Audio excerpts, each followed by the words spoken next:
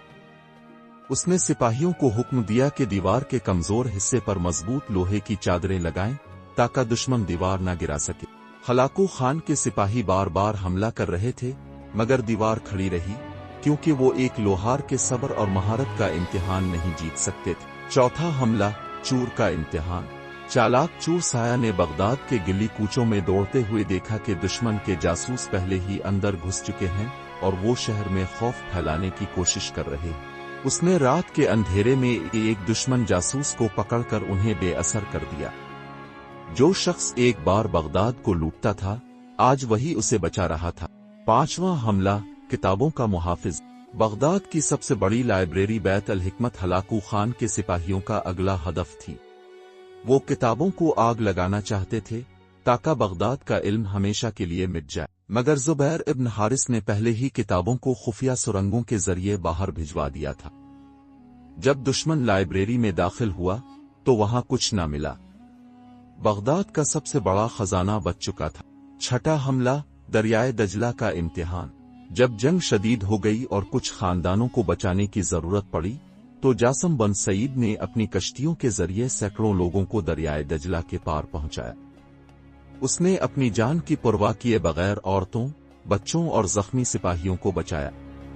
اگر بغداد میں رہنا خطرناک ہو گیا تھا تو اس نے بغداد کے لوگوں کو نئی امید دی۔ آخری محافظ، خلیفہ کی قربانی۔ آخرکار جب سب محافظ اپنی ذمہ داری پوری کر چکے تو خلیفہ المستنصر باللہ نے تلوار اٹھائی اور آخری جنگ میں شامل ہو گیا۔ وہ لڑا، زخمی ہوا، مگر پیچھے نہیں ہٹا۔